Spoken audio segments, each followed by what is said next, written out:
Rock and Roll Shin-Soo Chu, episode number 32. My name is Gabe Estel, and I'm here with my co-hosts Jonathan Getz and Dennis Levi Leach. How's it going, guys? It is going wonderful. All right. Splendid. That's what I like to hear. Well, we're going to jump right into it here. We're in the heat of the playoff picture is emerging. It's getting clearer, and that's good for two of our teams. Maybe not so much for the White Sox, but the playoff picture is certainly coming into focus. And the Cubs look good. The Royals look very good. And kind of around the rest of the league, I was looking around, and the Tigers are in last place. That's cool. The Tigers are in last place. Yeah, it's amazing. That's crazy, I know. And I was looking around, and I guess if the season were to end today, and we're recording this on the 30th of August... Every player would be really surprised, first of all. Right, every player weren't expecting that. Yeah, if the season ended today... Lockers empty. They get there, they're like, what? The Yankees and the Rangers would be the wild cards in the American League, and then the Cubs and the Pirates would pretty comfortably be the wild cards in the... I guess... Yeah, Cubs and Pirates. Cubs and Pirates, yeah, but the Dodgers are close on the Cubs. But Dodgers have division lead of like 4 games. They do. They do. The Giants are like, I Yeah. think, 3.5 or 4 back of the Cubs. Yeah. That Pirates-Cubs game, man, that will be... If that's how it shakes out, and it looks like it will, that will be intense. It's going to be, very... If there would ever be an argument for a dismissal of the 1-game wild card, it would be like that game. Like, it should be at least 3 games if those two teams had to face each other. Yeah. Oh, yeah. I mean, there's already talk in the town of, like, we know we're paying Lester tons of money. Who cares? Put Arrieta in. Oh, no kidding. Wow. I think you have to go with Arrieta, dude. Wow. Yeah. That's a tough call. Because Lester is the guy you got to pitch that To do wild card that. game. I know. Yeah. He is the But guy. just the way the season is shook Oh, down. man. That is Go so with your tough. best dude, man. You know, you go with the best guy. It doesn't... Like, all that other stuff is... I don't know, I wouldn't go as far as to say it's irrelevant, but it doesn't factor Well, yeah, in, fuck anything. Pitch Arrieta 5 and put Lester in for the last 4 or something. You know what I mean? Or have the other guy ready to go. Yeah, something. Just because, I mean, it's the game that basically makes or breaks the season. I mean, you've got a guy that's thrown a Cy Young caliber season. I would... That's who I'd go with. It's kind of... I would go with Jake, too. Yeah. Yeah. That one's kind of... I get it. And as a guy who's rooted for Lester in the past, and seen him win huge games left and right, I agree with you. Arrieta is probably the way to go. It's the here and now, man. You know, I mean, you got to go with that. Yeah. I know Lester has a proven track record in the playoffs, but I don't know. That was with a different team, and that was a few years ago. So. Well, and let's get to the playoffs and then let him play. Right. Yeah. Right. You know what I mean? Yeah. We do have a month to play. Yeah. And I wanted to revisit our predictions. Now, I meant to check mine so I could remember. Please refresh our memories, Gabe. Yeah, because I know none of mine are right. Yeah, I remember the World Series picks at least, and most of the others. So obviously, like I mentioned, the season isn't quite over yet, but we're getting pretty close to I know I had playoff Seattle, and I know that's a call. right. So Levi picked, and Jonathan and I both picked the Nationals to win the whole thing, and Levi picked the Mariners, which those weren't crazy picks at the end of March. You know what I mean? Those were really solid picks. A lot of people thought the Mariners. I mean, I thought the Nationals were going to win 130 games. Yeah, and I mean, most people thought this was the Mariners' breakout year too, and I picked another AL team that didn't pan out, although they played better lately. But still, I don't think they're a playoff threat by any means. The Indians, who I picked to go to the World Series, it never happened. They've been in last place most of the season. Now they've won 8 of 10. Yeah, they've picked it up three lately, games below 500. Playoffs, I think, are still a lost cause. And then, Levi got the Blue Jays. Well, like I said, it's not over yet, but Levi picked the Blue Jays to win that division. And while the Yankees are only a game and a half back, I mean, Toronto's got that offense has been on a torrid pace. Yeah, they're playing out of their mind. They look good, yeah. Encarnacion had like 9 RBIs yesterday. Yeah, he hit 3 home runs. Did you hear that they threw, since they were in Toronto, he hit 3 home runs and they threw hats out on the field? That's cool. Trick, That's yeah. cool. Nice. That is Toronto fans, all right, you earned one back with that one. Right. But yeah, no, I mean, their offense is going to be tough. Yeah, I don't want to face that. No. And then, obviously most people didn't pick the Astros to, I think people thought they were going to be improved, and they were certainly on the right track, but, yeah, they've got 4-game lead over the Rangers now. Yep. And Houston's got, right now they've got a 6-man rotation. Oh, do they? I didn't realize. So that's something that you want in the playoffs, to be able to to have 6 starters. In the playoffs, they'd probably trim it down to 3 or 4. But they will. To know that you have a guy that's ready to go just in case the other guy's getting lit up early. Yeah, if you've got to yank your starter in the third inning or something like that, you've got these other guys that can step in. So and their offense has cooled down a little bit, but they started off pretty strong. So who knows? I mean, they're young and they're inexperienced, but. And then moving over to the National League, I don't think any of us really thought the Mets would be where they are. They're in first place, and the Nationals are 5.5 games back, and only 2 games over 500. And what's really interesting about both the Astros and the Mets is that both of those teams, like, they leapt into first place, and then they had everybody's waiting for them to fall off a cliff, and both of them did have a bit of a regression, but both of them bounced back. Yeah, and I don't, and that's that's what's probably making a lot more people take them seriously. Yeah. Great young pitching staff with the Mets, that's for sure. Oh yeah. And then DeGrom's got some of the best hair in the league. He does. That's a beautiful mane. And then I would say that the West the National League West has kind of sort of played out, I think, like most people thought it would. The Dodgers don't have that comfortable of a lead, but they're still leading. And then the Cardinals, I knew they were going to be good, but I didn't think they'd be this good. God, they're like a machine. Yeah, they are, but they've still got and that's even though they've got the best record in the league, the Royals are in a better position because the Royals have a 13-game lead and the Cardinals only have a 4.5-game lead. So the Cardinals can't really let up at all. No, you're right. And the Royals can. Yeah, the Royals can rest bullpen, rest starters.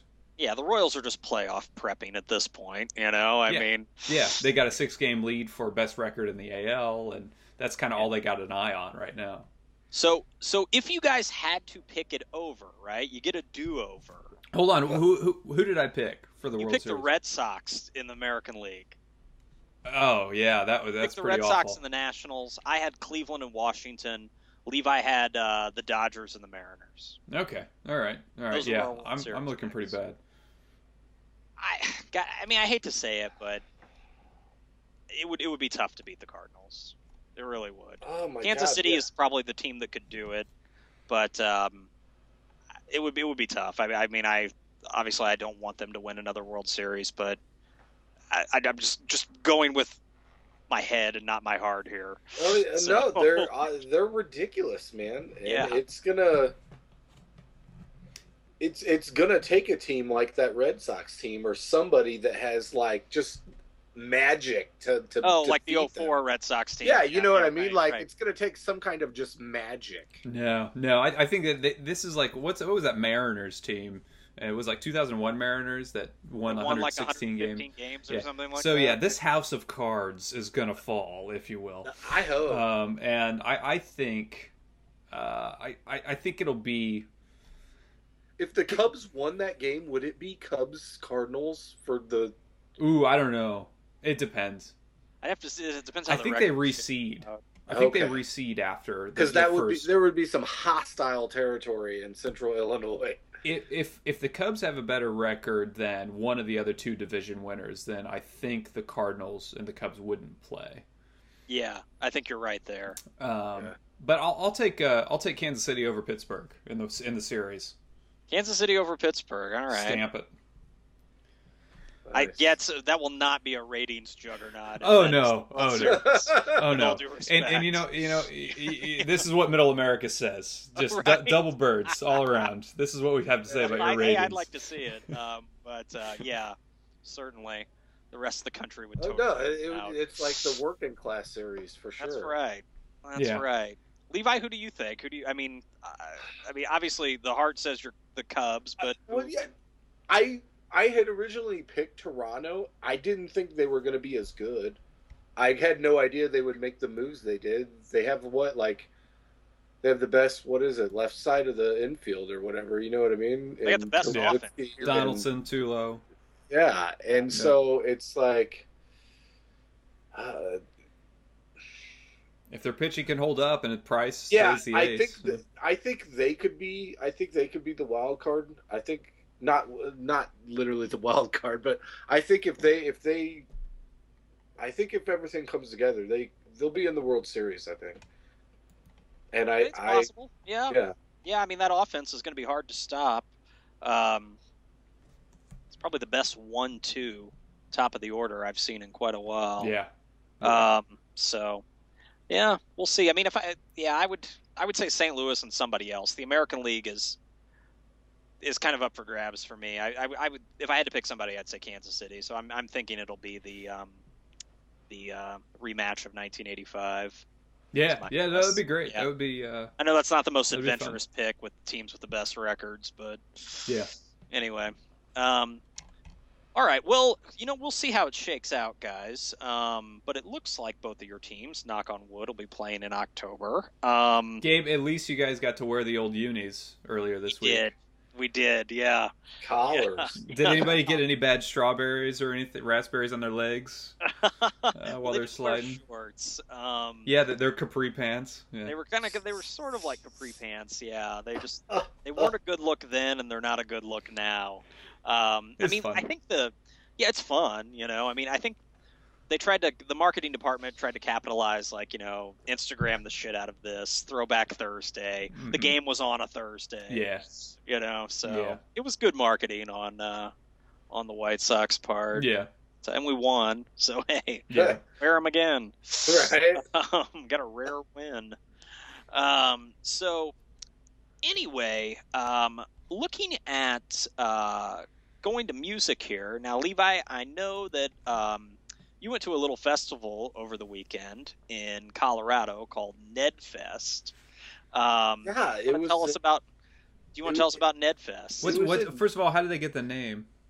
Nederland, Colorado. Okay. Right. Tucked in the Roosevelt National Forest. Nederland, Colorado is a very small town, predominantly like older hippies. Right. Of different classes. There's like little tiny hippie shacks where you can see like weed plants in their front yard.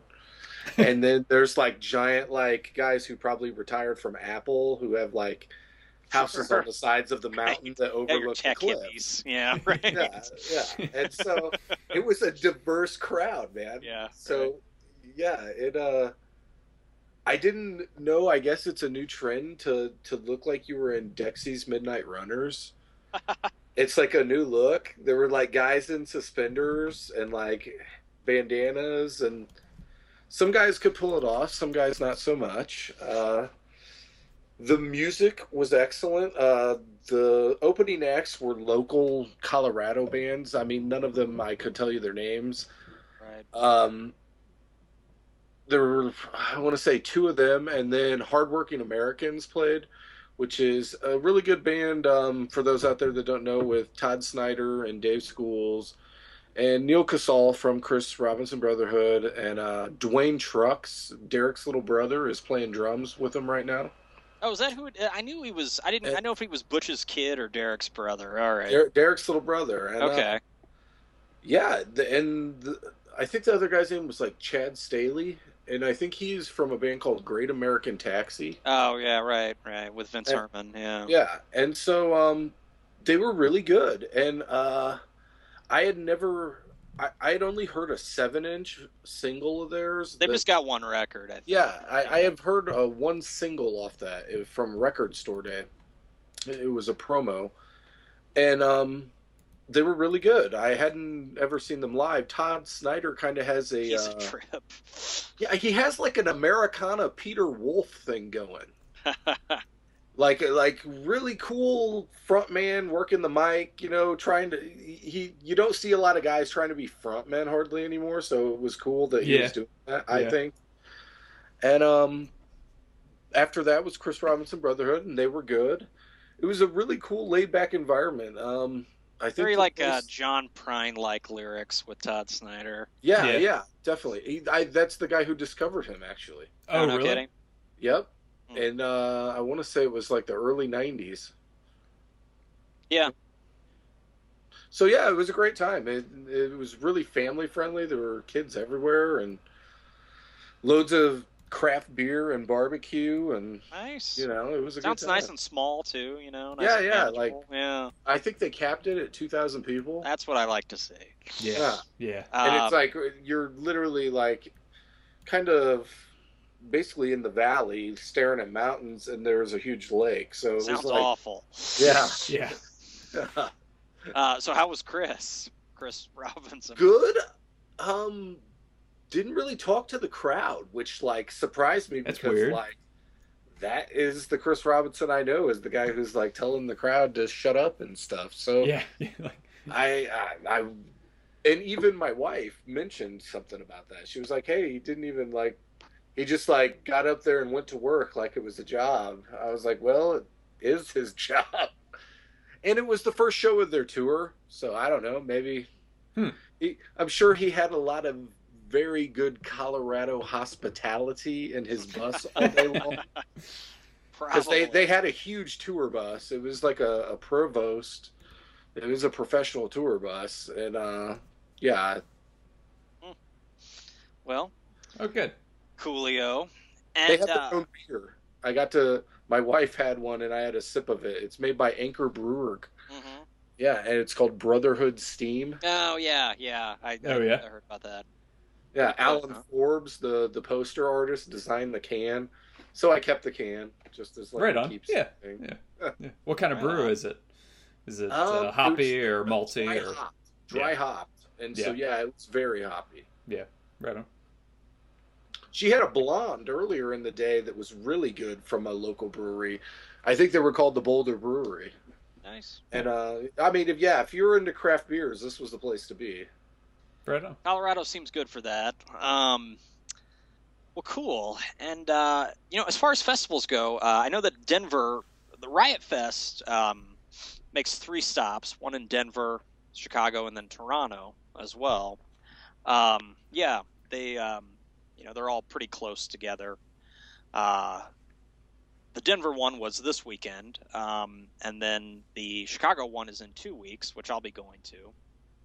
And they announced the daily schedule a week or 2 ago, so I finally got to kind of get my schedule ready, and I'll give everybody, when we record our next episode or the episode after that, depending where it falls, kind of a recap of Riot Fest.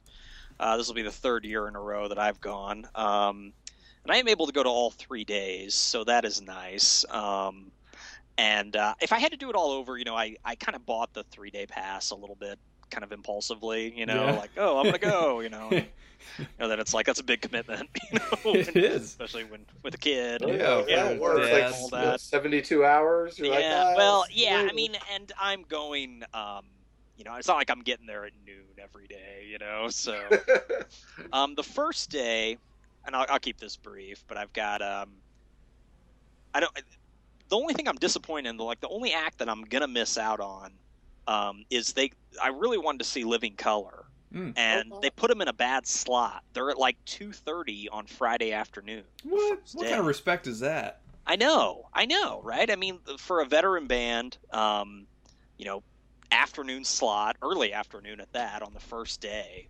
It seems... Yeah, so I'm disappointed there, because I can't really take off work early, and etc. So Friday night's kind of tame. I get Anthrax, Faith No More, and then Ice Cube.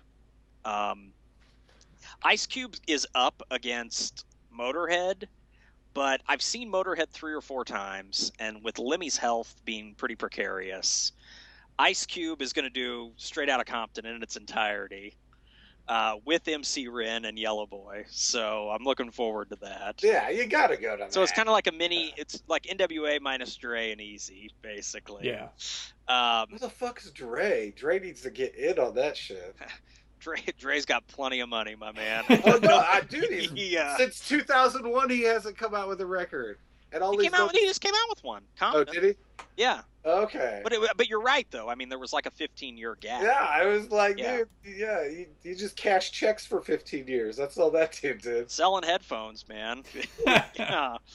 Selling overpriced headphones. Seriously. That he's selling $20 headphones for $200 a piece. This is the Michael Jordan of headphones, bro. Yeah. Michael Jordan took a $20 shoe, put his logo on it, and was like $100. Yeah. So Dre, I don't know, unless he surprises the crowd in Chicago, he didn't show up in Denver. So, okay. Yeah, but anyway, so I've got just those three on Friday night because I'm not going to be able to get there until about 7:00. And then on Saturday, I've got this is if I can get there in time. I've got the Damned, and I've got Echo and the Bunnymen, Merle Haggard, which I've always wanted to say Merle Haggard after Echo and the Bunnymen, Billy Idol, and System of a Down, who I've been wanting to see for several years. Yeah. So that's Saturday. And then the last day I've got Manchester Orchestra, Cypress Hill, Snoop doing Doggy Style in its entirety, and then Modest Mouse.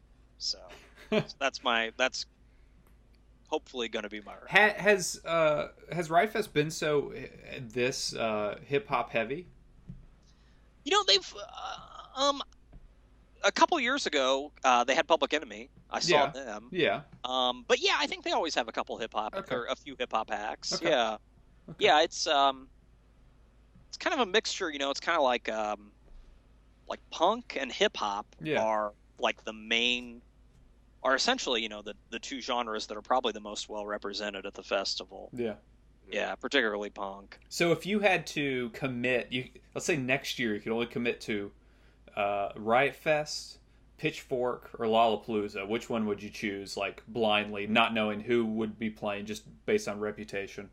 Man, probably Riot Fest. Yeah, yeah. Yeah, because, gosh, they... It's pretty ambitious booking. A lot of acts that you don't get to see a lot. Like last year I got to see Paul Weller. He never really tours the States very often. The Replacements got back together a few years ago, and that was, one of their first gigs. So yeah, it seems like they throw more curveballs than the other festivals do. So is it at a new park this year? It's at a different park this year. So I gotta figure out my transportation and all that. Yeah. So that's I'm looking forward to that. Yeah. Lots to look forward to. Definitely. And lastly, before we get into the heart of the order here, one other bit of news. I didn't put this in the notes, so I'll throw you guys off that. Apparently, Axl and Slash have made amends. Slash has said so. Yeah. I knew this. I posted it on our Facebook. Yeah. Right. Axl and Slash have made amends. So obviously the rumor mill is buzzing now. It's supposed to be a big year next year for GNR. It's supposed to be a big year next year for GNR. Yeah. So, yeah, I guess it's going to happen. I don't know. All I got to say is if Izzy's in, I'm in. Yeah. All right. That's where I stand on this. Oh yeah. No Izzy, not interested. Anyway, is next year an anniversary of anything? Like of any of the records? 29. I mean, Appetite came out in '87. So they're pretty close to 30 years for Appetite. But... Yeah, crazy. The spaghetti incident anniversary. Something tells me Axl wouldn't be interested in anything that resembled an anniversary tour or something. I mean, Yeah. Obviously, they have the ability to make a lot of money with this. Oh, so we'll see how it shakes out. I'd fork it over. I'm ready. Yeah, I mean, like I said, Izzy. There's the Izzy factor for me. That's huge. I don't want Gilby Clark, all right, or whoever he's had playing with him. I would still make an effort for even if it was just Axel and Slash, because I've never seen any incarnation of Well, Duff would be in because Duff's played with them a handful of times over the last few years. Yeah, and he's still really active. Yeah, he's in great shape too. He's he's like running marathons and shit. He's with Mike McCready. I saw him go ahead, Levi. At Velvet Revolver. He like ripped his shirt off, and I was like, Jesus Christ! Nice six pack. He just played with McCready and Mark Arm. They did a Stooges tribute in Seattle on top of the fish market there. Right, that's awesome. Yeah. And then Izzy has played with. He sat in with the new lineup once or twice as well on a couple songs. So obviously Izzy and Axel are on okay terms, probably. So yeah, Slash has been kind of the lone holdout, and I guess whoever they have on drums, I don't know. I mean, Adler. It's not going to be Adler, no. No, he can't cut it. I guess. I mean, Sorum's a hell of a drummer, so I would be fine with that. Unless they just go with the guy they've had. I feel bad. I don't remember his name, but if you had to bet a week's pay on anything on a reunion happening next year that involves Slash or more, would you bet? Oh, gosh. Like, what's the over/under? No, like if you had to bet a week's pay as to whether or not next year they toured with at least Axel and Slash, would you bet a week's pay on it?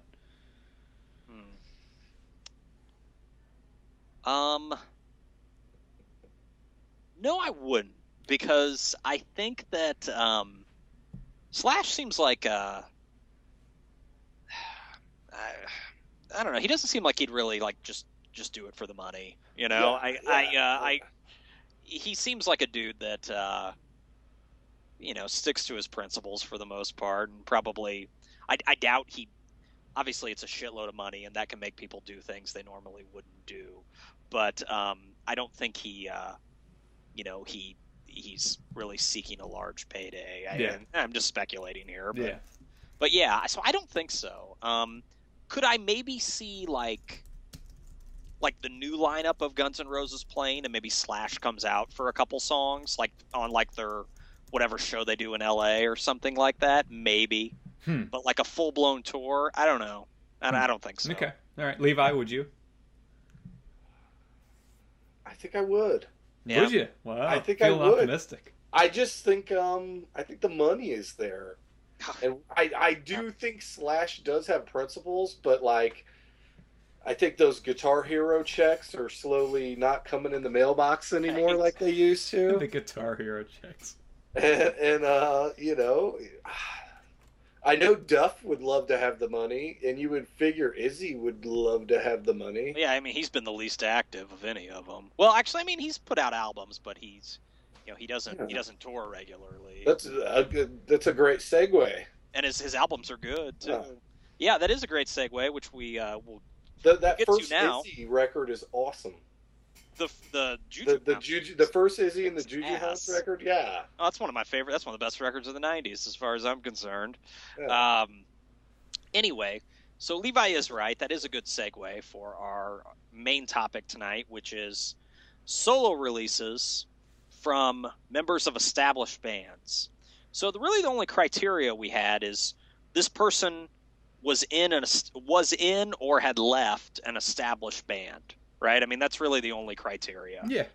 Because some people put out a solo release when they were still with that band. They didn't have any desire to leave the band. They just wanted to branch out or try something new, whatever the case may be. Other people left and, had successful or unsuccessful solo careers and never really looked back with that band. I'm thinking of somebody maybe like Peter Gabriel, somebody like that who, aside from a reunion gig in the early 80s, never went back to Genesis, and knock on wood, probably never will. Although I hope I'm wrong. Yeah. Don't knock on wood. Yeah, because that would definitely be a reunion I would fork over some cash for.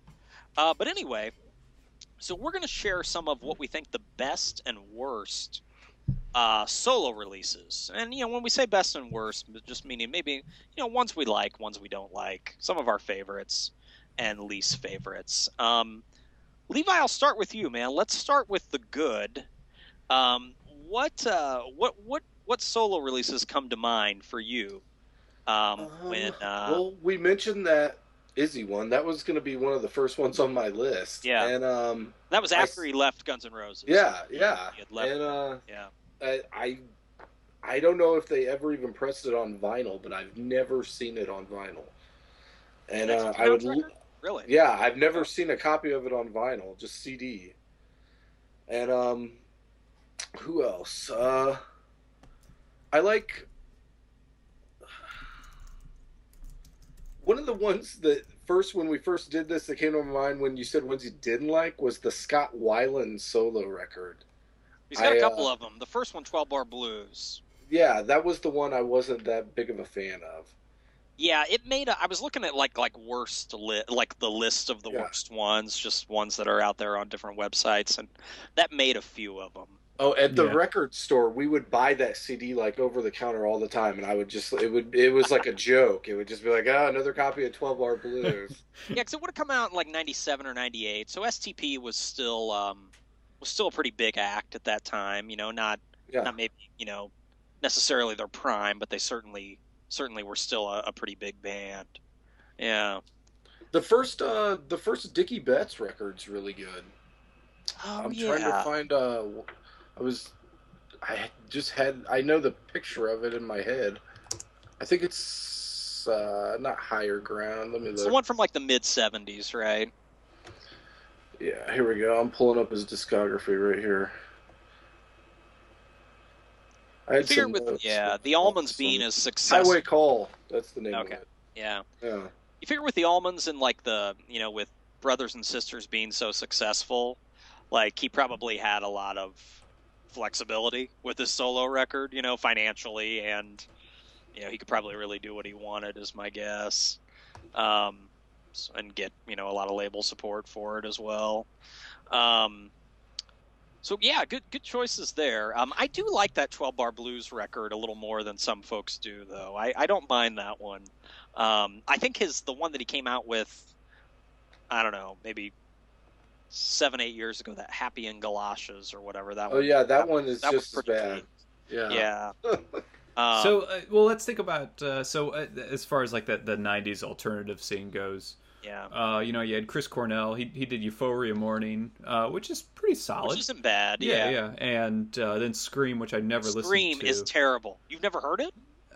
Maybe half of it. I can't say dude, it's no, awful. I haven't heard it. No, I knew, so I didn't. That bother. was on my list. That was.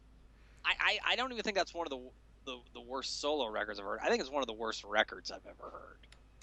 Wow. It's like unlistenable, man. I mean, he's got Timbaland producing it. Yeah, like Pussycat Dolls were involved at some point, I think. Oh Lord. Pussycat Dolls were involved, or is that the name? Yeah, that was their name. Yeah, it's unlistenable, man. I mean, And he's got a new one coming out. I'm optimistic about the new one coming out. Yeah. I think he's a good songwriter. And but other solo stuff, Pearl Jam really didn't release anything solo until Stone Gossard was the first. Actually, it's only been Stone and Ed to release anything solo. The other guys had side projects. Well, the Rockfords with McCready. The Rockfords and Wellwater Conspiracy with Cameron. Three Fish with Three Fish, right? Yeah, Trey Mountains. But I think Stone's solo release is really solid. It's really good songwriting. I mean, Stone does a lot of the songwriting in Pearl Jam anyway. And that you're not Bayleaf talking about stuff. Brad, right? You're talking about Stone. No, I'm talking about Stone. It's called Bayleaf. His solo record. I don't think I've heard that. I've never heard that. You should give it a listen. It's really solid. So it's obvious. Oh, this guy writes Pearl Jam songs. Yeah. Like it's really obvious. So I'm not a huge Brad fan. Yeah, I'm pretty indifferent to Brad. I feel like I like them other than Sean Smith. Yeah, I feel like he's just, the vocals. It's just this really kind of bad. It's croonery kind of. A it's bit. Just, yeah. It reminds me of like John Popper or something. I don't know. Yeah. It's just John Popper had a solo record. And Zygote. Zygote, yeah. yeah. I remember digging that when I initially got it. I was pretty deep into the Traveler at that time, and I did dig the Zygote. But I've since relinquished it to a used record store. One of the easy ones, if you want to pull an easy one, is Jerry Garcia, his solo stuff, but more specifically his stuff with Merle Saunders, the Live at Keystone. There's a couple different records. Mm-hmm. There's like a volume 1 and a volume 2, and there might even be like a volume 3, and it's really good. It doesn't sound really like the Grateful Dead. Yeah, I mean, it's cool to hear Jerry's playing in a different style of music. Yeah, well, and it's funny you mention that because respectable. I've listened to more Jerry Garcia band and the Garcia Grisham records than any Grateful Dead, just because that's just what I lean toward for some reason. So yeah, I don't know. I really appreciate Garcia's solo stuff. And all the Grissman collaborations are great too. Yeah. Pizza Tapes and that live Warfield album from like '92 is awesome. Yeah, I dig all that stuff too. Yeah. Manassas. Sorry, I was going to say Steven. Go ahead. Another one was Stephen Stills. His first solo record has I think Hendrix and Clapton both play on different songs. And then his other little side project after that, Manassas, was really good as well. Right. Yeah. Those guys, they were, everybody in CSNY was, before and after the band, such superstars that there's just a bevy of good solo material there. Well, and I would say they're the only ones that, and they obviously don't win, but they're the only band I could think of that would even give the Beatles a run for their money. As far as solo, you know what I mean? Because Crosby, Stills, Nash, Young, they all have Neil doesn't really count. Yeah, I think because he had already established his solo. Because they were weren't they? They were considered a super group to begin with. Because Graham Nash had history already. With the you had the Hollies and the Birds. Yeah, right. So I guess I look at what they did as solo a bit differently than what the Beatles did, and I think that the Beatles really kind of broke the ground for the idea of this band no longer exists. Now what are they going to do? Because that really hadn't happened up till the Beatles broke up in the early 70s. You got the biggest band in the world. It happens to them. Yeah, and so like everybody was on pins and needles, I'm sure, just wondering what each of these individual guys was going to do. Mm-hmm. And they kind of laid the groundwork for, or I should say set a really high bar for execution of it. Especially what Paul and George and John, maybe. Well, let's talk about that. Like, if you had to rank the Beatles' output from a solo standpoint, how would you rank it? All Things Must Pass is my favorite post Beatles release. But what about as an artist? Whole. I agree with you on that one, Gabe. I think that is probably the best solo record. I agree with you. Yeah. But everything afterwards. I like McCartney. McCartney had a little more of a. Yeah, I don't mind Wings. No, that's what I mean. Like, I think McCartney had more of a. It's a better catalog. You know what I mean? Like, I think. Not that I want to say John Lennon was a one-trick pony, but at certain times of John Lennon's musical, some of it's predictable. His output is inconsistent. Yeah. Obviously, Imagine, is it is what it is. It's great. But his other stuff. And I think that's the thing that hurt Paul's stuff is that Paul. I mean, I think maybe I'm Amazed is like the closest thing Paul had to Imagine, because like that, as soon as that was over, John Lennon was an icon because of that song. Sure. And I don't know if Paul necessarily had one of those during his solo career. I don't know. I mean, he certainly had a lot of hit singles. He did. He had tons of them. But like, you think John Lennon, you think Imagine. There's that little Imagine logo with his drawing and everything. And that's a good point. And Paul, it's like, Paul, hey, he had Junior's Farm's a great song. Coming Up's a great tune. There's there's a really good group of Paul McCartney songs, but there's not one where you're like, right, like right. that's the one. Yeah, Wings yeah, Over that's America is a good live release. Oh yeah, yeah, I like Wings. Yeah, I'm not opposed to Wings. yeah. I'd go George, John, Paul, Ringo, of course. Well, Ringo's not really part of the conversation. Let's be honest. Here. Oh, I'm sorry, All right. Pete Best, Ringo. Yeah, right.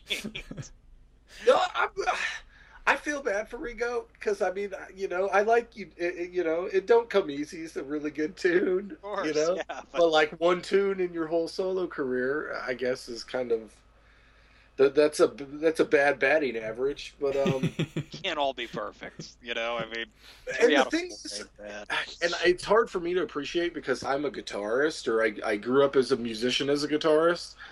But there are a ton of drummers who really, really, really respect Ringo Starr. Oh, definitely. Steve from the Black Crowes. I think Ringo's like his favorite drummer. Yeah, sure. Yeah, I think it has to do probably something with the Beatles being so important to so many people.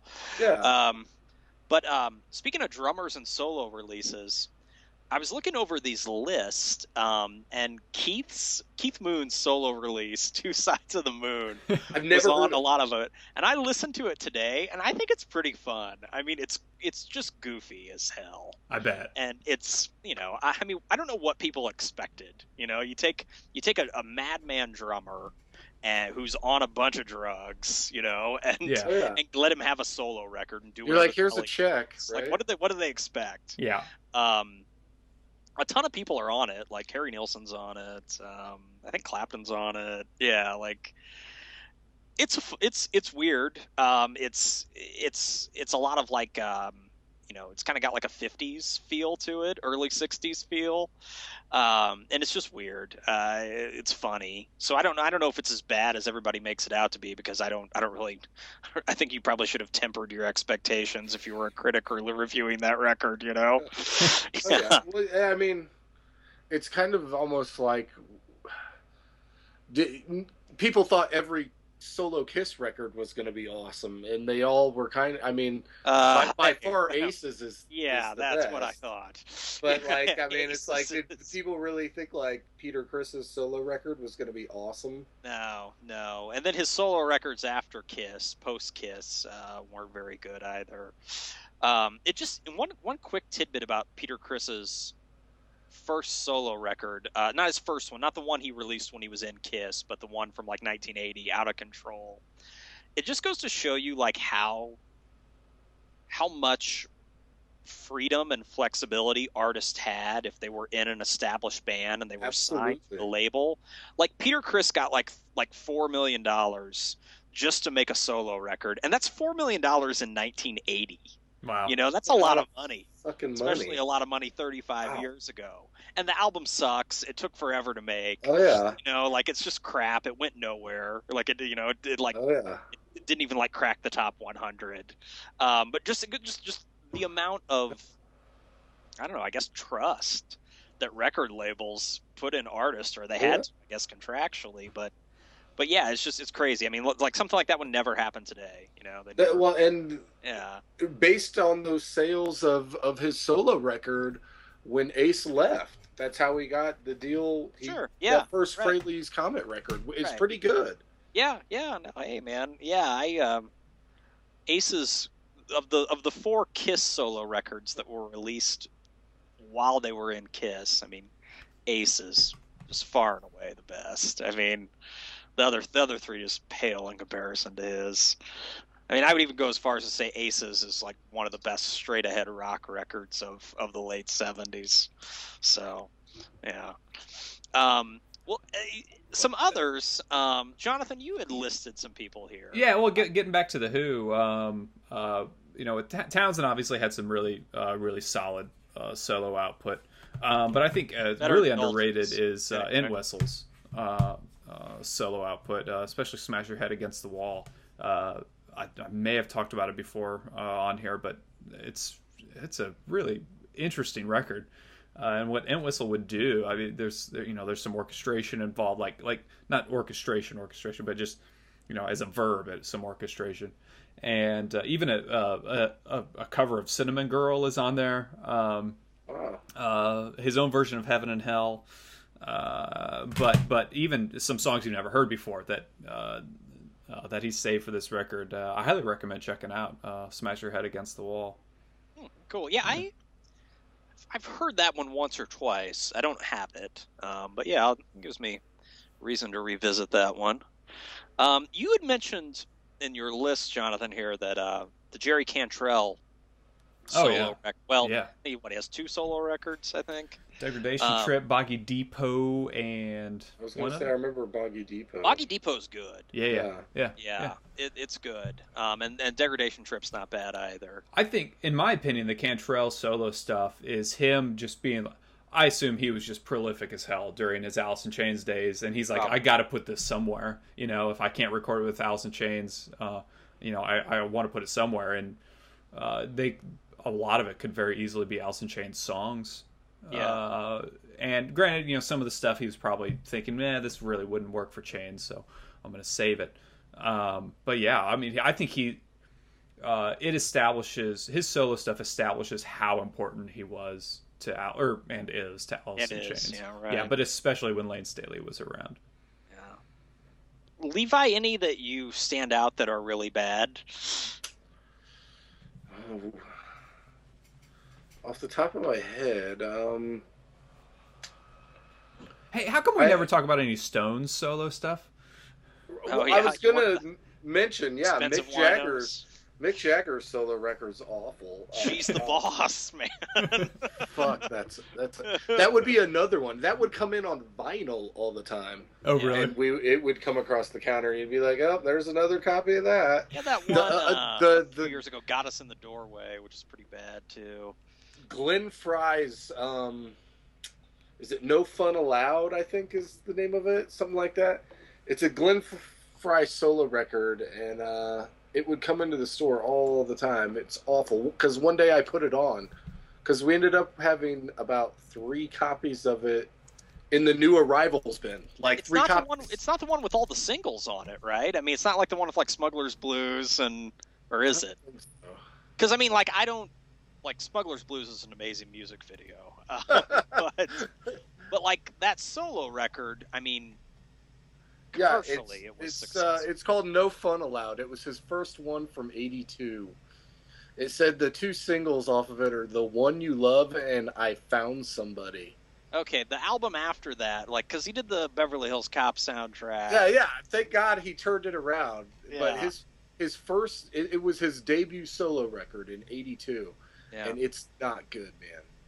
Not good. All the Eagles, that's another like them. I mean, love them or hate them. There's a quite a bit of. There's a big solo catalog there, I guess is what I'm trying to say. Yeah, obviously. When you include Joe Walsh and Don Henley as well. I'll say a good one. And he was never really able to replicate it. But Alone Together by Dave Mason is a great record. Oh, yeah. I own that record. Yeah. Oh, yeah. As everyone should. That's one of my... And that came out, if I'm not mistaken, he left Traffic, he did. released that, and then came back just briefly. Was like with them for like just a few shows and then left again and never really came back. So I haven't listened to it. I'll have to check it out. Oh, what? Really? Yeah. You ever? Oh, dude. It's got the. I believe it has the original versions of. Sad and Deep as You is on there. It's got the original versions of Only You Know and I Know, which was a song that, like Delaney and Bonnie covered, and then the other one is Yeah. Yeah. Gets like right away. All right. Just don't hesitate on that one. Yeah, get on the Mason. Well, that explains it. It says Bonnie Bramlett is the backup vocalist, and Leon Russell was the keyboardist. Carl Rattle on bass.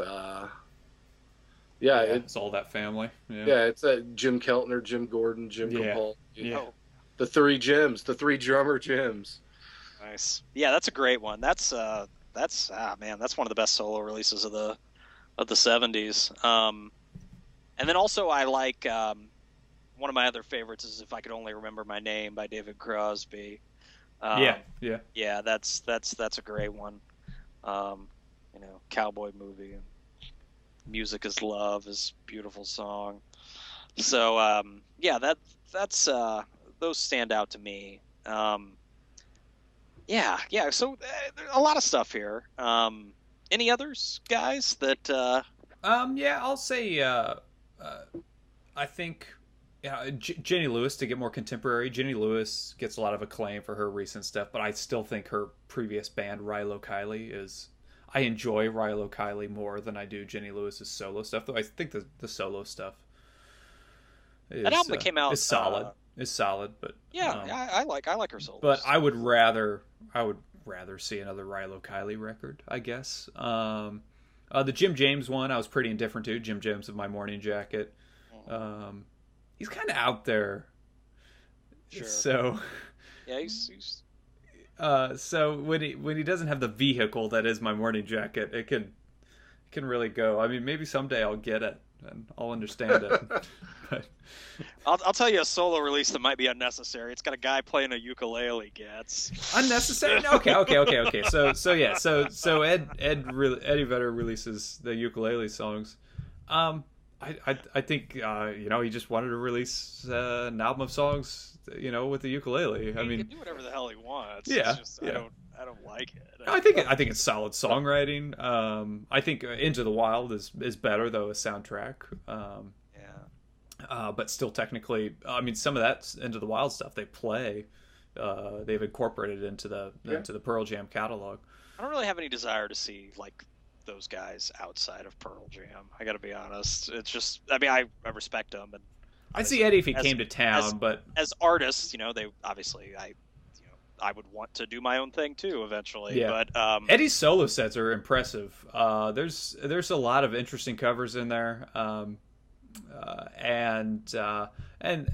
it's it's a bit more. I think in a way it's a bit looser than a Pearl Jam show. Probably. Yeah. Yeah. None of the Black Crowes member solo releases have been that outstanding. I think Rich's are solid. I like parts of most of them, but like none of them I think are like complete works. Yeah. I don't know. His voice is getting stronger. Yeah. Oh yeah. I agree with that. Yeah. Yeah. He's playing in Lyons, Colorado, at the Oscar Blues Brewery. They make Dale's Pale Ale in the cans. Oh, really? Yeah. Yeah, they make Mama's little Pilsner. They make a good Pilsner as well. I know what you're talking about. Yeah, the brewery is in Lyons, and he's playing there, and it's like $10, and I don't know if I'm going to go over and see him or not. I would, man. Yeah, I mean, definitely. I think Paper's really good. That was the first one, right? I think the most recent one is musically probably his best. I think Paper's got really good riffs on it.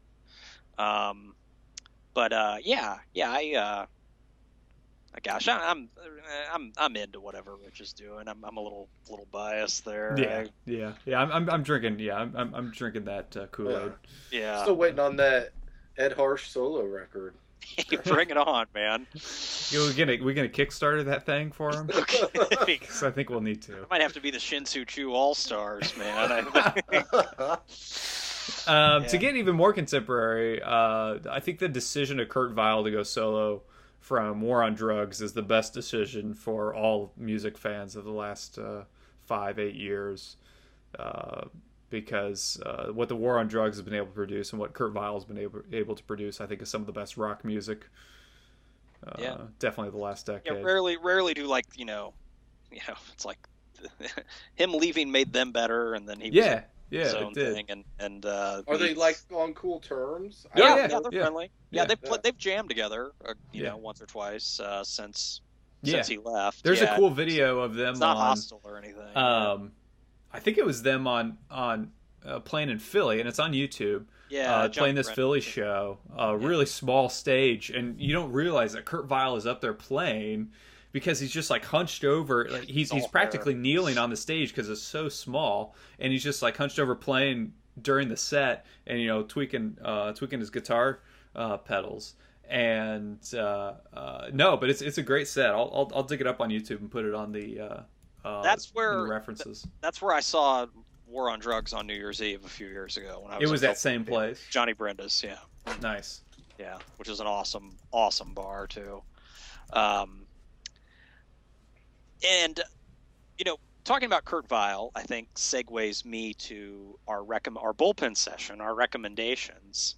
Nice. I'm going to go first just because it is related to Kurt Vile. I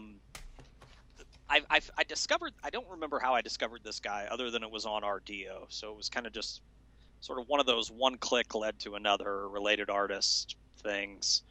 There's this guy named Steve Gunn, and that's Gunn. And he has been putting out work for a while, only I just discovered him recently. And he was in Kurt Vile's band. He was in the Vile. Oh, he was? Yeah. Oh. Yeah, and I don't think he still is. But yeah, he was in Kurt Vile's band. And he has an album that came out last year called Way Out Weather that's really good. He plays a lot of 12-string. He's got a good voice too, and he's got another one. He's got quite a few albums, but the one that got a lot of attention was the one from a couple of years ago called Time Off, and it's good too. But the one Way Out Weather that was released last year, I really like. So it's like I said, he plays 12-string, but it's got some of the songs have a little bit of an electronic feel, but not overkill. He doesn't overdo it by any means. Just kind of strikes that right balance. Kind of like Gomez did, I think, to a certain degree on their first couple records. So yeah, Steve Gunn, check him out, everybody. Levi, I think you'd really dig it too. Cool. Yeah. Yeah, the album's called Way Out Weather from last year. Really, really good stuff, and I like the 12-string too. He really just puts out such a nice sound. So check him out. Yeah, Steve Gunn. Nice. So that's mine. Mine this week is an oldie but a goodie because I listen to lots of old music. And I was actually really stoked to find this on vinyl. It's Neil Diamond's Just For You. It's his second LP, and it was on Bang Records. And so now I have the others. I have all of his first records that were on this Bang Records label. And this is from 1967. Nice. And man, it's just amazing. There was like a 3-year period from maybe like 66 to 69, even maybe 70. He's just like prolific, man. Like, like John Fogerty level of like the dude just wrote hits. Oh yeah, coming from Tin Pan Alley. Yeah. This one album is Girl, You'll Be a Woman Soon, Red Red Wine, Cherry Cherry, I'm a Believer, Shiloh, You Got to Me, Solitary Man, and Thank the Lord for the Nighttime. Like every one of those freaking songs are hits. Wow. Yeah, and he couldn't miss, man. No, and I don't know. I see, like, when I listen to his music, because I've been listening to a lot of my music through headphones lately, because we are in a condo and shared walls and everything. His music is like really happy. Like his songs exude like a happiness, and you can see why they were like jangly, They were like universally appealing. You could really get that off of it. Oh yeah. So yeah. Levi, did you hear that album that he did a couple of years ago that Rick Rubin produced? No, and I've heard good things about it. Yeah. 12 songs, I think, is what it's called. Yeah, something like that. It's obviously he stripped it down quite a bit. Where it's just like him and the guitar again. Yeah, it's not a big album, but it's some of his more interesting work that he's put out over the last the last probably 25 years or so for him. Well, yeah, and like after I want to say 1 or 2 records after this, he kind of fell off. He had a record called like Velvet Gloves and Spit, and it's got some song about like reefer on it, and you could see like the career path just like it went down like at that point. Velvet Gloves and Spit sounds like two like kind of like some outlandish duo that like hops trains in the 1940s or something. I thought it was the name of a genre. Or the next Scott Weiland record. The next Scott Weiland record, yeah. Could be the next John Holmes movie as well. I've seen him live. He puts on a show. I've seen Neil Diamond, not John Holmes.